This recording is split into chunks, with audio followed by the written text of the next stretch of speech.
Assalamu alaikum students, I am Saima Feek from Lim University and our course of discussion is atomic spectroscopy, in which today we discussed about monochromators and detectors used in atomic absorption spectrophotometry. आज का lecture proper start करने से पहले मैं आपको कल जो lecture हमने पढ़ा था जिसमें हमने इलेक्ट्रोथर्मल एटोमाइज़र के टाइप ग्रेफाइट फर्नेस का पढ़ा था, तो उसमें एक स्लाइड जो थी वो जो मेन जिसमें बताया गया था कि हमने जो एटोमाइज़र फ्लेम था, फ्लेम से इलेक्ट्रोथर्मल जो एटोमाइज़र है ग्रेफाइट फर्नेस उसकी तरफ क्यों मूव किया। तो वो किसी मिस्टेक की वजह से रिकॉर्डिंग का प्रॉब्लम था शायद, तो वो वीडियो में नहीं आ सकी। तो आपको उसकी अंडरस्टैंडिंग में डिफ़िकल्टी होगी क्योंकि वो मेन चीज़ थी जो अंडरस्टैंडिंग के लिए मस्ट थी ग्रेफाइट फर्नेस के लिए। तो आप पहले वो क्लियर करते हैं और इसके लिए आप पहले वो लेक्चर ओपन करें ग्रेफाइट फर्नेस का और ये रिकॉर्डिंग आप सुन लें।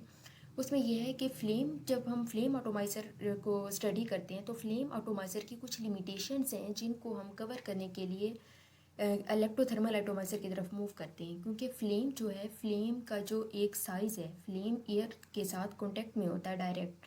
तो जब मॉलिक्यूल्स फ्लेम तक पहुंचते हैं और उनके एटम्स क्रिएट होने होते हैं तो उन एटम्स जो हैं डायरेक्ट एयर के साथ कांटेक्ट होने की वजह से उनकी ऑक्साइड्स क्रिएट हो जाती हैं। तो हमने तो एटम को स्टडी करना होता है, तो इसलिए जो ऑक्साइड्स हैं फर्दर उनके कंपाउंड्स बन जाते हैं और हम एटम को प्रॉपरली उनके जो कंसनट्रेशन है वो फाइंड नहीं कर सकते। तो एक तो इसकी ये लिमिटेशन है। दूसरा ये कि ये एयर के साथ डायरेक्ट जो कनेक्शन है फ्लेम का, उसकी होने की वजह से जो फ्लेम है वो फ्लक्चुएट कर रहा होता है। इट्स मीन फ्लेम की लेंथ डिस्टर्ब हो रही होती है। और बेयर्ड-लैम्बर्ट लॉ में हमने कहा था कि absorption is directly proportional to concentration and length, और इसमें जो लेंथ है यहाँ हम फ्लेम की लेंथ कंसिडर करेंगे। तो जब लेंथ वेरिएट करेगी तो कंसंट्रेशन भी वेरिएट करेगी। और एक लिमिटेड पोर्शन में जो एटम हैं वो और तरीके से अब्जॉर्बेंस शो करेंगे और जब फ्लक्चुएशन होगी तो और तरीके से अब्जॉर्बेंस शो करेंगे। तो उस तरीके से हम जो क्वांटिटेटिव स्टडी कर रहे होंगे, कंसंट्रेशन फाइंड कर रहे होंगे, तो वो भी एटम की डिस्टर्ब होगी। इसलिए हमने मूव किया, मतलब हम ये कह सकते हैं कि उस टाइम जो एटम है या कंपाउंड्स बन गए हैं, एटम के ऑक्साइड्स बन गए हैं, उनकी भी मे बी ऑब्जॉर्प्शन आ जाए स्पेक्ट्रम में। तो ये जो बैकग्राउंड अब्जॉर्प्शन है एटम एटम की जो होंगी वो तो हमारा एनालाइट है, उसको तो हमने स्टडी करना है, लेकिन जो बैकग्राउंड का चांस है बैकग्राउंड अब्जॉर्प्शन का वो फ्लेम में इतना ज़्यादा होता है कि इसे टैकल करना, अंडरस्टैंड करना बहुत डिफ़िकल्ट होता है। तो इस चीज़ को मिनिमाइज़ करने के लिए, बैकग्राउंड अब्जॉर्प्शन को मिनिमाइज़ करने के लिए हम इलेक्ट्रोथर्मल जो ऑटोमाइज़र हैं जैसे हमने ग्रेफाइट फर्नेस पढ़ा था उसकी तरफ मूव किया था। और अब हम आज का जो हमारा टॉपिक है मोनोक्रोमेटर्स और डिटेक्टर्स, वो हम स्टार्ट करते हैं। मोनोक्रोमेटर बेसिकली क्या है? Radiation source emit polychromatic radiation. कोई भी रेडिएशन सोर्स है तो वो जो रेडिएशन एमिट करता है वो डिफरेंट वेवलेंथ की होती है। डिफरेंट वेवलेंथ की रेडिएशन एट अ टाइम, जैसे कि वाइट लाइट है, वाइट लाइट में 7 कलर होते हैं, हर कलर की सेपरेट वेवलेंथ है। तो इस तरह की जो रेडिएशन होती हैं जिसमें बहुत सारी वेवलेंथ की लाइट एग्जिस्ट कर रही हों, तो उसे हम पॉलीक्रोमेटिक रेडिएशंस कहते हैं। रेडिएशन सोर्स से जो भी रेडिएशन सोर्स होगा वो पॉलीक्रोमेटिक लाइट ही एमिट करेगा। और पॉलीक्रोमेटिक लाइट से हम कोई भी स्टडी नहीं कर सकते क्वांटिटेटिवली, क्योंकि यहाँ हम स्टडी कर रहे हैं, क्वांटिटेटिव एनालिसिस कर रहे हैं, हम कंसंट्रेशन फाइंड कर रहे हैं एटम्स की। तो वो जो एटम है, पॉलीक्रोमेटिक लाइट तो डिफरेंट लाइट का जंबल, हम ये कह सकते हैं कि ऐसी लाइट है जिसमें बहुत सारी वेवलेंथ है। तो उसमें जो हमारा एनालाइट है वो उनमें से कौन सी वेवलेंथ सेलेक्ट करेगा ये बहुत डिफ़िकल्ट हो जाएगा। तो इसलिए हम मोनोक्रोमेटर यूज़ करते हैं, जो कि monochromator are use to convert polychromatic light into monochromatic light. तो वो जो आगे हम प्रोसेस पढ़ेंगे कि किस तरीके से पॉलीक्रोमेटिक लाइट को मोनोक्रोमेटिक लाइट में कन्वर्ट कर देता है, और वो जो लाइट है सैम्पल में हमारा एनालाइट उसे अब्जॉर्ब कर लेता है। It is device use to isolate the radiation of desired wavelength. Actual हम कर क्यों रहे हैं? क्योंकि हमें पॉलीक्रोमेटिक लाइट में से एक वेवलेंथ चाहिए, वो वेवलेंथ जो हमें डिज़ायर्ड रिक्वायरमेंट है, हमारी डिज़ायर्ड वेवलेंथ है from the wavelength of continuous spectrum. मैंने एक लाइन स्पेक्ट्रम और कॉन्टिन्यूस स्पेक्ट्रम का आपको बताया था। जो लाइन स्पेक्ट्रम है वो एक ही एलिमेंट का होता है, और एलिमेंट का मैंने आपको ये भी बताया था कि हर एलिमेंट एक स्पेसिफिक वेवलेंथ को ऑब्जॉर्व करता है। तो इसका मतलब है कि जो कॉन्टिन्यूस स्पेक्ट्रम है, कॉन्टिन्यूस स्पेक्ट्रम में भी यही है कि इसमें भी बहुत तरह मतलब इसमें जो स्पेक्ट्रा आ रहा होता है, स्पेक्ट्रा का मतलब ये है कि काफ़ी सारी जो वेवलेंथ है लाइट है, लाइट के अंदर मतलब ये जो कॉन्टिन्यूस स्पेक्ट्रम है, कॉन्टिन्यूस स्पेक्ट्रम में डिफरेंट वेवलेंथ की रेडिएशंस होती हैं, जबकि लाइन स्पेक्ट्रम में एक ही वेवलेंथ की लाइट होती है जो कि जो एनालाइट ने अब्जॉर्ब करनी होती है। It is an optical device that transmit a mechanical selectable narrow band of wavelength, क्योंकि जो ब्रॉड बैंड ऑफ वेवलेंथ आ रही होती है, मोनोक्रोमेटर उसे नैरो बैंड ऑफ वेवलेंथ में कन्वर्ट कर देता है और other radiation chosen from wide range of wavelength available at input में तो वो वाइड रेंज होती है, लेकिन जो मोनोक्रोमेटर है वो उसे सिलेक्टेबल नैरो जो बैंड है वेवलेंथ का उसमें कन्वर्ट कर देता है। अब मोनोक्रोमेटर किस तरीके से ये सारा प्रोसेस परफॉर्म करता है, उसके लिए जो भी मोनोक्रोमेटर की टाइप्स होंगी, ये जो पोर्शन है ये कॉमन होंगी। एंट्रेंस स्लिट होगी, डिस्पर्सिंग एलिमेंट होंगी और एग्जिट स्लिट होगी।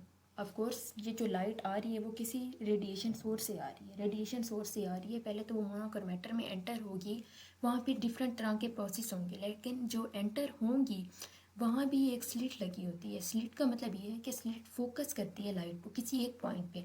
मोनोक्रोमेटर है, मोनोक्रोमेटर की एक साइज़ है, तो हर डायरेक्शन से तो लाइट नहीं डाल सकते, तो एक स्लिट स्पेसिफिक होती है जिससे लाइट एंटर होती है, जिसे हम कहते हैं एंट्रेंस स्लिट।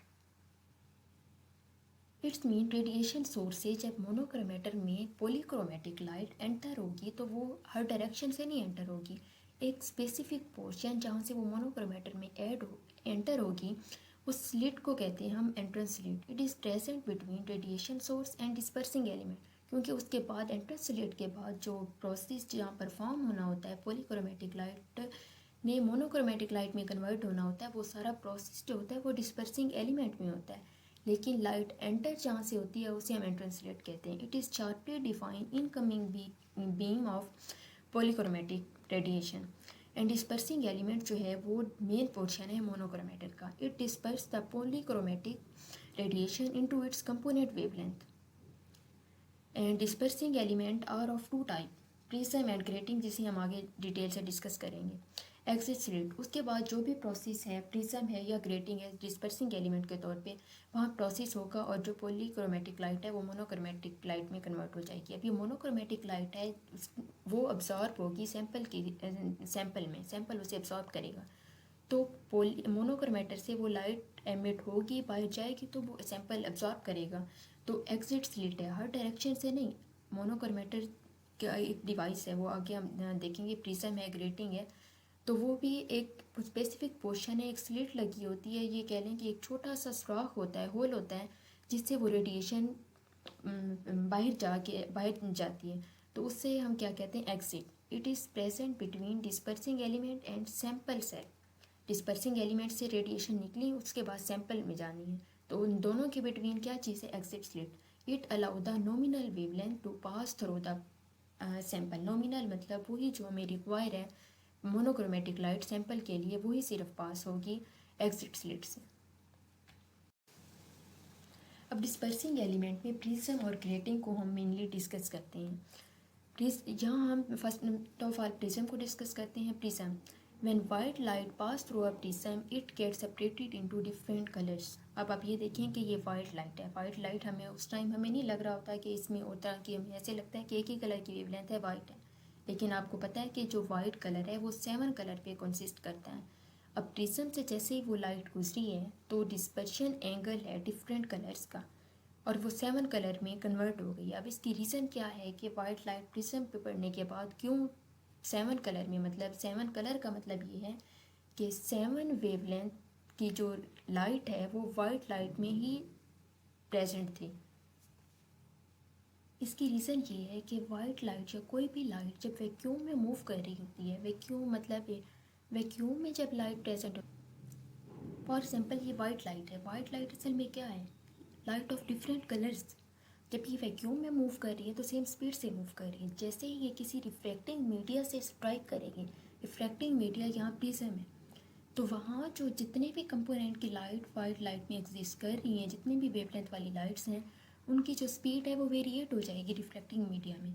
रिफ्लेक्टिंग मीडिया में जब स्पीड वेरिएट हो जाएगी तो उसी की बेस पे जैसे जैसे जिसकी वेवलेंथ है उसी के ही रिस्पेक्ट से डिफरेंट एंगल्स पे वो सेपरेट होगी स्पीड के लिहाज से।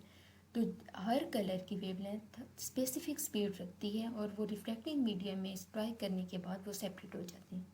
तो ये रीज़न होती है कि एयर में वैक्यूम में जो वाइट लाइट है या कोई भी लाइट है जिसमें डिफरेंट कलर की लाइट्स हैं वो स्पीड सेम स्पीड से मूव कर रही होती हैं, जबकि जब रिफ्रैक्टिंग मीडिया वो ग्रेटिंग हो सकता है, प्रिज्म हो सकता है, उनसे स्ट्राइक करने के बाद डिफरेंट स्पीड से वो रिस्पेक्टिव जो स्पीड है उनकी वो डिफरेंट वेवलेंथ पे वो सेपरेट हो जाती हैं।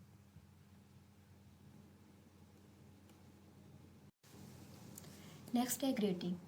Grating are more effective one in converted polychromatic light to monochromatic light. It consists of large number of parallel lines ruled on highly polished aluminium surface. It is commonly used in spectrophotometer. अब prism है, prism में एक light आई है, एक point पर strike की है और डिफरेंट वो एंगल्स पे रिफ्लेक्ट हो गई है और सेपरेट हो गई हैं डिफरेंट कलर्स में।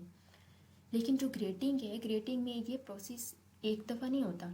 ये जो ग्रेटिंग है ये प्लेट होती है एल्यूमिनियम से पॉलिश्ड होती है, इसमें डिफरेंट ग्रूव्स बने होते हैं। ग्रूव्स का ये मतलब होता है कि वो एलिवेशन डिप्रेशंस होती हैं सरफेस पे, तो वहाँ जाके जब लाइट स्ट्राइक करती है तो वो एक पॉइंट पे नहीं करती। वो यही हो सकता है कि वो जब स्ट्राइक की है तो डिफरेंट ग्रूव्स पे वो स्ट्राइक करें, तो हर ग्रूव पे जब वो स्ट्राइक करेगी और वो फिर आगे उसे फोकस करके ग्रूव है रिफ्लेक्टिंग मीडिया तो वो उसे डिस्पर्स कर देगा। जितने भी कलर्स की वेवलेंथ की लाइट वो जो ओवरऑल पॉलीक्रोमेटिक लाइट होगी, पॉलीक्रोमेटिक लाइट में जितनी भी वेवलेंथ की लाइट होगी उसे ओवरऑल वो सेपरेट कर देगा जैसे वो स्ट्राइक करेगी। लेकिन यहाँ ये है कि इसमें large number of parallel lines होती हैं और हर पैरेलल लाइंस पे स्ट्राइक करने के बाद वो जो उनका स्पेक्ट्रम है वो बहुत वाइड तरह का स्पेक्ट्रम होता है और इसकी ये जो चांस है मोनोक्रोमेटिक लाइट का यहाँ प्रोड्यूस होने का वो बिल्कुल क्लियर होता है। Advantage of a grating over a prism is that dispersion is linear in grating as compared to prism. It means that particular slit width जो कि ग्रेफाइट ग्रेटिंग की है allow a identical packet of wavelength of radiation through to the sample. Grating के लिए हम aluminium को भी use करते हैं, स्टील को भी यूज़ करते हैं। एलुमिनियम को इसलिए यूज़ करते हैं क्योंकि इसकी स्ट्रेंथ टू वेट रेशो जो है वो काफ़ी हाई है, लेकिन ये है कि स्टील के कंपैरिजन में फिर भी लो है। जितनी भी हाई है एलुमिनियम की बाकी मेटल्स के कंपैरिजन में हाई है, लेकिन स्टील से कम है। तो हम स्टील भी यूज़ कर सकते हैं और एलुमिनियम भी यूज़ कर सकते हैं ग्रेटिंग के केस में। ग्रेटिंग की डिफरेंट टाइप्स हैं। डायफ्रैक्शन ग्रेटिंग भी होती है, ट्रांसमिशन ग्रेटिंग भी होती है, और डायफ्रैक्शन ग्रेटिंग को मोस्टली हम यूज़ कर रहे होते हैं। अब एडवांटेज ग्रेटिंग का ये है कि grating gives much better separation of wavelength of light use over wide wavelength range, जो मैं आपको बता चुकी हूँ, क्योंकि ये जो ग्रूव्स हैं डिफरेंट ग्रूव्स होती हैं इसमें, फिर हर ग्रूव पे जब लाइट फॉल करती है तो वो अपने अपने रिस्पेक्टिव वेवलेंथ वाली जो लाइट है उसमें डिस्ट्रीब्यूट हो जाती है, तो वो फिर डिफरेंट ग्रूव्स पे होंगी, तो जो वेवलेंथ की रेंज है वो भी बहुत ज़्यादा वाइड होगी और सेपरेशन भी बेटर होगी as compare to prism. Grating is made up of aluminium which is not affected by moisture, और एल्यूमिनियम का ये है एक एडवांटेज, एक तो ये है कि स्ट्रेंथ टू वेट रेशियो जो है वो भी बेटर है इसकी, स्टील के कंपैरिजन में तो नहीं है, लेकिन ये है कि ये इतनी इसकी है अथेंटिक इसकी जो वेट टू स्ट्रेंथ रेशियो है कि हम यूज़ कर सकते हैं इसी ग्रेटिंग के लिए। और दूसरा ये है कि ये मॉइस्चर से इफेक्टेड नहीं होती, क्योंकि ये होता है कि ग्रेटिंग अगर हम किसी और मेटल्स की बना भी लें, अगर उनकी जो स्ट्रेंथ टू वेट रेशियो हो वो भी कंपेरेबल हो, लेकिन ये है कि वो जब मॉइस्चर एब्जॉर्ब करती हैं तो उनकी जो असल में ये जो ग्रूव्स होती हैं वहाँ अगर हम फॉर एग्जांपल आयरन का वो यूज़ कर लें तो आयरन पे वही होगा कि रस्टिंग हो जाएगी।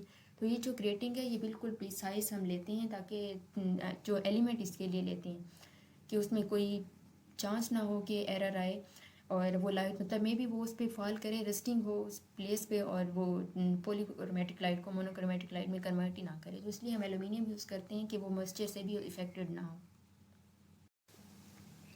ये ग्रेटिंग का प्रोसेस है। When light rays incident on grating grooves, अब देखें ये जो ग्रेटिंग यूज़ की हुई है डायफ्रैक्शन ग्रेटिंग, डिफरेंट ग्रूव्स बने हुए हैं और उसमें, और ये जो मोनोक्रोमेटर है ये तो मैंने आपको बताया था कि एम्पटन स्लिट है, एग्जैक्ट स्लिट है। अब यहाँ कोलिमेटिंग मिरर यूज़ किया हुआ है और फोक्सिंग मिरर यूज़ किया हुआ है। इनका पर्पस मैं आपको बताती हूँ पहले।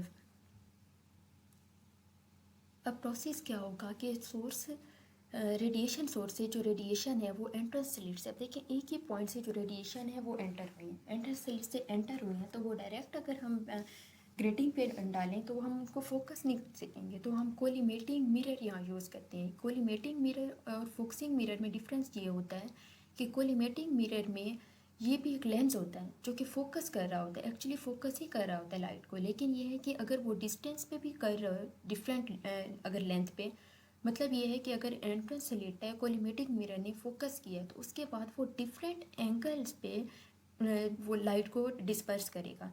अब ये जो पर्पल लाइंस नज़र आ रही हैं आपको, पर्पल लाइंस कोलिमेटिक मिरर पे गई हैं, उसके बाद ये ग्रेटिंग पे गई हैं, डायफ्रैक्शन ग्रेटिंग पे। तो एक बिल्कुल ऊपर आपको नज़र आ रही है, एक बिल्कुल नीचे नज़र आ रही है। तो फोकस तो किया है कोलिमेटिक मिरर ने, लेकिन उसके बाद जब उसने डिस्पर्स किया तो वो काफ़ी डिस्टेंस पे उसने डिस्पर्स किया है कोलिमेटिक मिरर ने। क्यों? क्योंकि जब वो साथ साथ अगर वो ग्रुप्स पे कर भी दे तो वो जो डिस्पर्स करेगा फर्दर लाइट्स को, तो वो आपस में इतने करीब होंगी कि वो डिफ्रेंशिएट नहीं हो सकेंगी। तो इसलिए वो जो कोलिमेटिक मिरर है हम फर्स्ट इसलिए यूज़ करते हैं ताकि वो डिस्टेंस पे डिस्पर्स करे इंसिडेंट लाइट को जो एंट्रेंस स्लिट से एंटर हुई है। उसके बाद जो वो डिस्पर्स करेगी डिफरेंट वेवलेंथ पे डायफ्रैक्शन क्रिएटिंग लाइट को, तो उसको भी तो फोकस करना है, हर डायरेक्शन पे तो नहीं जाने देना। तो यहाँ भी हम फोकसिंग मिरर यूज़ करेंगे। अब यहाँ फोकसिंग मिरर क्यों यूज़ किया और नीचे कोलिमेटिंग? कोलिमेटिंग का मतलब भी फोकस तो वो करता है, लेकिन बाद में जब वो डिस्पर्स करता है तो वो डिस्टेंस पे करता है। जबकि जो फोकसिंग मिरर है वो जो डिस्पर्स की हुई लाइट होती है डायफ्रैक्शन ग्रेटिंग की डिफरेंट वेवलेंथ पे, वो उन लाइट को हर डायरेक्शन में नहीं जाने देता, हर डायरेक्शन में तो नहीं जाने देगा, फोकस भी करेगा, लेकिन ये है कि जब वो डिस्पर्स करता है तो वो डिस्टेंस पे नहीं होता, बिल्कुल करीब, या हम ये कह सकते हैं कि किसी एक पॉइंट पे ही करता है। तो अब ये देखें कि फोकसिंग मिरर से लाइट फोकस हुई और फोकस होने के बाद जब वो डिस्पर्स हुई है तो वो इतने ज़्यादा डिस्टेंस पे नहीं है जैसे कोलिमेटिंग मिरर ने किया था कि एक बिल्कुल के रूफ पे ऊपर लाइट जा रही थी और एक रूफ के बिल्कुल नीचे। तो जो फोकसिंग मिरर है वो डिस्पर्स भी एक फोकस पॉइंट पे करेगा और वो फोकस्ड पॉइंट से वो जो लाइट है वो एसिड स्लिट से बाहर चली जाएगी। और अब ये देखें कि डिफरेंट कलर की आपको नज़र आ रही हैं, ब्लू कलर नज़र आ रहा है, ग्रीन कलर नज़र आ रहा है और रेड कलर नज़र आ रहा है। ये जो लाइट है ये पहले जो एंट्रेंस स्लिट से जो लाइट आई है वो पर्पल थी, लेकिन असल में वो 3 लाइट्स की कलेक्शन थी, मतलब उसमें जो 3 वो डिस्पर्स तो हो गई हैं, लेकिन ये है कि आप जो ग्रेटिंग है या कोई भी मोनोक्रोमेट उसका पर्पज़ ये है कि वो बाहर जो है वो एक ही वेवलेंथ को जाने देगी, क्योंकि सैंपल ने एक ही वेवलेंथ को सिलेक्ट करना है। तो एक्सरेड स्लिट से सिर्फ एक कलर की वेवलेंथ की लाइट, मतलब ग्रीन कलर की जा रही है, तो इसका मतलब है एक वेवलेंथ की जो लाइट है वो बाहर जा रही है और वो सैंपल अब्जॉर्ब कर लेगा।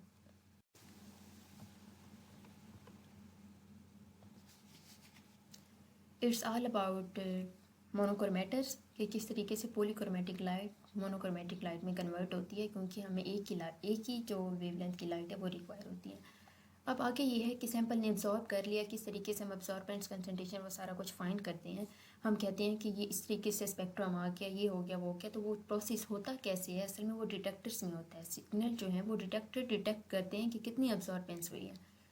तो वो कैसे डिटेक्ट करते हैं वो हम यहाँ स्टडी करेंगे। डिटेक्टर, अ डिटेक्टर कन्वर्ट अ light signal into electrical signal. अब ये है कि मोनोक्रोमेटर का सारा जो कंसेप्ट है वो माइंड में रखें, और ये जो है ये कनेक्शन से होती हैं। जितने भी स्टेप्स हैं वो अगर हम किसी एक को कंसिडर करेंगे तो वो उसकी अंडरस्टैंडिंग वैसे डेवलप नहीं होती। तो रेडिएशन सोर्स से फिर ऐसे अस्यूम करें कि फ्लेम है, उसके बाद कैसे कैसे मोनोक्रोमेटर ने एक लाइट सैंपल पे डाली और उसके बाद सैंपल ने एब्जॉर्ब की होगी और ट्रांसमिटेड लाइट गई होगी। लाइट ही जाती है, लाइट का ही यहाँ तक प्रोसेस हो रहा है। तो लाइट से हमें कैसे सिग्नल मिल जाता है वो डिटेक्टर करना, वो मतलब पीछे से सैंपल ने भी लाइट ही अब्जॉर्ब की, अब्जॉर्ब करने के बाद जो एमिट की वो भी लाइट ही थी। अब वो लाइट डिटेक्टर तक पहुंची, तो डिटेक्टर ने ऐसा क्या किया, तो डिटेक्टर असल में वो जो लाइट सिग्नल होता है उसे इलेक्ट्रिकल सिग्नल में कन्वर्ट करता है। It should give a linear response over a wide range with low noise and high sensitivity. Detector की जो ये सेंसिटिविटी है, नॉइस रेशो है, ये चेंज है, लेकिन ओवरऑल हम ये ट्राई करते हैं कि जो नॉइस है, मतलब वो जो बैकग्राउंड या जंपल अप हो जाती हैं जैसे पीक्स, तो वो कम हो और हाई सेंसिटिविटी हो। और spectrophotometer normally contain either a photo multiply tube and photo diode tube. Mostly जो डिटेक्टर हैं वो यही यूज़ होते हैं, लेकिन हाँ आगे हम पढ़ेंगे कि कुछ और तरह के भी डिटेक्टर हैं जो यूज़ हो सकते हैं। उसमें से एक टाइप है बैरियर लेयर सेल और उसे हम फोटो वोल्टिक सेल भी कहते हैं। The detector has a thin film metallic layer coated with silver on gold act as a electrode. अब ये जो इलेक्ट्रोड हैं डिटेक्टर हैं, जितने तरह के भी डिटेक्टर हैं उसमें हमने इलेक्ट्रिकल, ये याद रखें कि लाइट से हमने इलेक्ट्रिकल सिग्नल प्रोड्यूस करना है। इलेक्ट्रिकल सिग्नल, इलेक्ट्रिक जैसे भी हमारे माइंड में आता है तो इसका मतलब है कि इलेक्ट्रोड इन्वॉल्व होंगे, मतलब कैथोड और एनोड। डिपेंड करता है कि हम फिर कौन सी मेटल का, सेमीकंडक्टर्स का, नॉन मेटल्स का, सपोज मैं ये कह रही हूँ कि वो हम इलेक्ट्रो एनोड या कैथोड अगर होगा तो फिर ये चांस है कि लाइट जो है वो कन्वर्ट हो जाए इलेक्ट्रिकल सिग्नल में। तो जिस तरह का भी डिटेक्टर होगा उसमें कैथोड और एनोड तो होंगे। तो इसमें जो है वो मेटेलिक जो एक सरफेस है वो हम बना लेते हैं। It has a metal base plate which act as another electrode. Two layer are separated by semiconductor layer. और सेमीकंडक्टर की कौन सी टाइप, हम सिलीनियम लेते हैं। When light radiation fall on selenium layer electron become mobile. Selenium जो है वो सेमीकंडक्टर है, इलेक्ट्रॉन इजीली वो लूज कर देती है। And are take up by the transparent metal layer. जो स्कीमेटिक है वहाँ से मैं आपको समझाती हूँ। This create a potential difference between two electrode and cause the flow of current. जैसे फ्लो ऑफ करंट प्रोड्यूस हुआ है तो इसका मतलब है कि वो जो लाइट है वो इलेक्ट्रिकल सिग्नल में कन्वर्ट हो गई है, और उसको हम मेजर कर लेंगे। When it is connected to galvanometer, a flow of current observed which is proportional to intensity and wavelength of fall। May be वो जो रेडिएशन आ रही है वेवलेंथ ज़्यादा हो, वेवलेंथ या इंटेंसिटी के लिहाज से ही फिर वो जो सिग्नल है वो प्रोड्यूस होगा। और सिग्नल से हम ये अंदाज़ा लगाएंगे कि इंटेंसिटी या वेवलेंथ क्या थी और कंसंट्रेशन कितनी थी। इंटेंसिटी से हम कंसंट्रेशन का फाइंड कर लेंगे। A silicon on minimum ionization particle release the average energy required to produce the electron hole pairs in silicon. Approximately an average of 108 electron pairs generates in silicon। ये अब schematic है। इसमें होता ये है, अगर हम लेफ़्ट साइड से देखें तो ये पहले स्कीमेटिक है कि थिन मेटल फिल्म जो है वो सबसे ऊपर होती है, दरमियान में क्या है, सेमीकंडक्टर है, और नीचे मेटल बेस प्लेट्स है। अब ये है कि जो ऊपर वाली जो कोई भी हम मेटल ले रहे हैं, दरमियान में हमारा सेमीकंडक्टर है, नीचे मेटल बेस प्लेट। जैसे ही ये जो एक लेयर बनी हुई है, बैरियर लेयर, रेडिएशन वहाँ इसके ऊपर फॉल करेगी। अब ये वो रेडिएशन है जो सैंपल पे पड़ने के बाद ट्रांसमिटेड लाइट है, हम ये कह सकते हैं। ट्रांसमिटेड लाइट इसके ऊपर आके फॉल करेगी। तो ये फॉर एग्जांपल किस चीज़ का बना हुआ है, सिलिकॉन का। तो वो जो इलेक्ट्रॉन है वो एमिट होंगे। इलेक्ट्रॉन एमिट होने के बाद सेमीकंडक्टर से भी, सेमीकंडक्टर जो है वो कंडक्टर है, सेमीकंडक्टर है, तो वो इलेक्ट्रॉन को पास आउट होने देगा। लेकिन जो मेटल प्लेट है वो मोस्टली हम सिल्वर की यूज़ करते हैं, तो वो कभी भी उन इलेक्ट्रॉन्स को पास नहीं होने देगी। इसका क्या मतलब है कि जो ऊपर वाली दो लेयर हैं उससे भी ऊपर जो फर्स्ट लेयर है वहाँ इलेक्ट्रॉन जो होंगे वो ज़्यादा होंगे, सेकंड पे भी होंगे, लेकिन थर्ड लेयर पे बिल्कुल भी इलेक्ट्रॉन नहीं होंगे।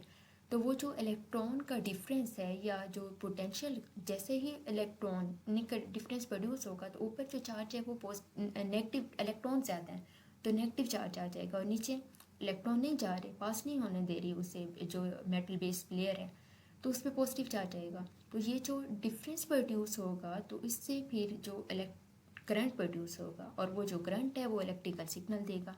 तो ये स्टेप्स होंगे जिससे लाइट जो है वो इलेक्ट्रिकल सिग्नल में कन्वर्ट हो जाएगी।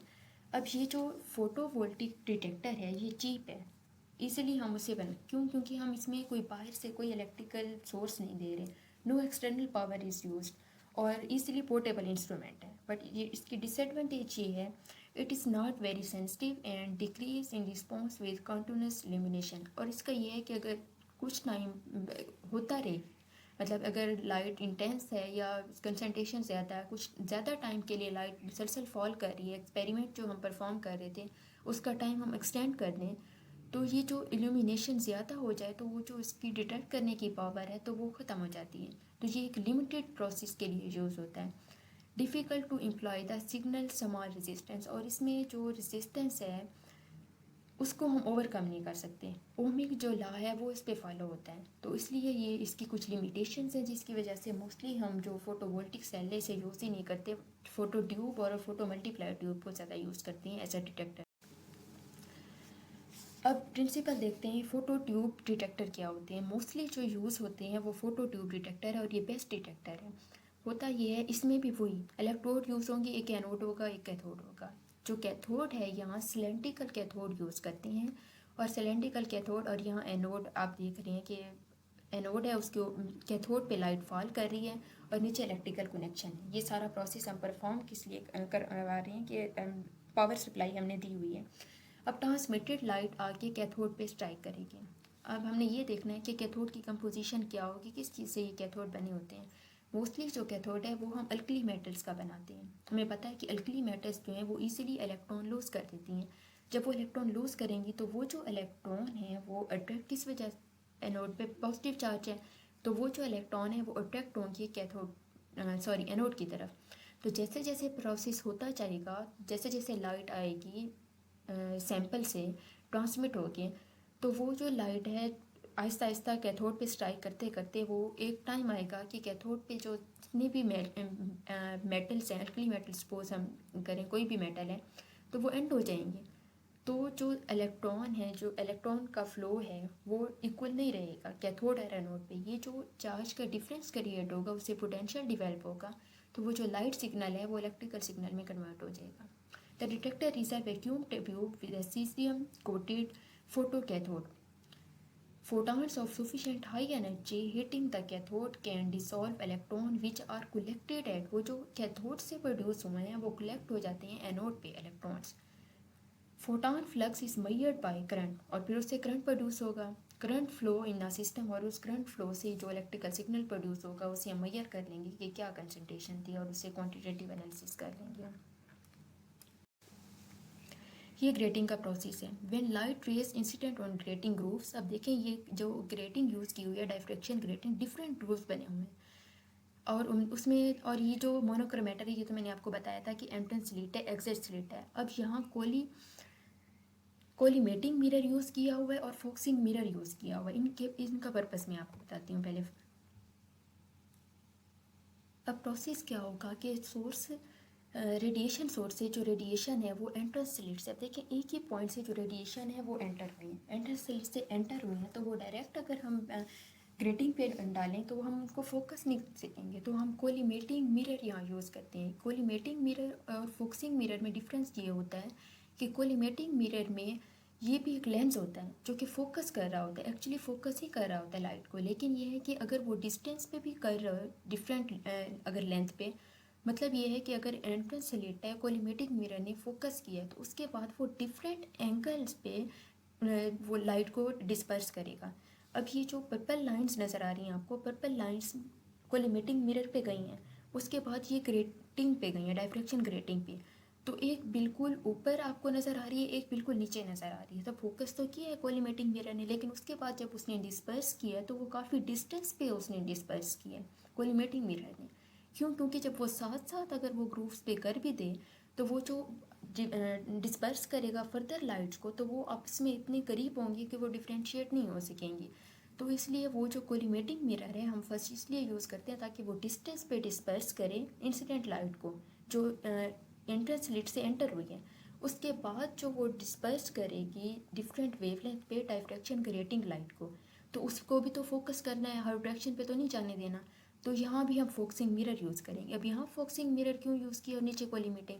कोलिमेटिंग का मतलब भी फोकस तो वो करता है, लेकिन बाद में जब वो डिस्पर्स करता है तो वो डिस्टेंस पे करता है, जबकि जो फोकसिंग मिरर है वो जो डिस्पर्स की हुई लाइट होती है डायफ्रैक्शन ग्रेटिंग की डिफरेंट वेवलेंथ पे, वो उन लाइट को हर डायरेक्शन में नहीं जाने देता, हर डायरेक्शन में तो नहीं जाने देगा, फोकस भी करेगा, लेकिन ये है कि जब वो डिस्पर्स करता है तो वो डिस्टेंस पे नहीं होता, बिल्कुल करीब, या हम ये कह सकते हैं कि किसी एक पॉइंट पे ही करता है।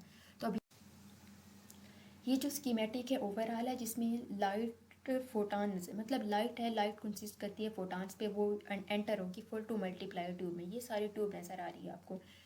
लेकिन ये इसमें भी हमेशा ये है कि किस ओवरऑल जो लाइट एंटर होगी चाहे वो मोनोक्रोमेटर में डिटेक्टर में, तो हम स्लिट्स लास्ट में यूज़ करते हैं ताकि एक पोर्शन हो, स्पेसिफिक पोर्शन, ताकि वहाँ से लाइट गुजरे।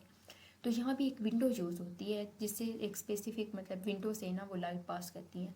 उसके बाद कैथोड है, फोटो कैथोड, वहाँ लाइट फॉल करेगी। उसके बाद आप ये देखें कि जो डिफरेंट डायनोड्स लगे होते हैं जहाँ मल्टीप्लिकेशन होती रहती हैं। डायनोड्स पे मल्टीप्लिकेशन होने के बाद एंड पे वो जो मल्टीप्लाइड लाइट है वो एनोड पे पहुँचती है और जो चार्ज का डिफरेंस है वो भी सफिशेंट क्रिएट हो चुका होता है, जिससे वो जो लाइट है वो करंट प्रोड्यूस, चार्ज का डिफरेंस प्रोड्यूस होता है तो करंट प्रोड्यूस होता है। और करंट का क्या मतलब है कि वो जो इनपुट लाइट थी हमारी आउटपुट सिग्नल मतलब इलेक्ट्रिकल फॉर्म में कन्वर्ट हो गई है और वो फिर आगे हमें एलसीडी पे एक स्पेक्ट्रम टाइप नज़र आएगा।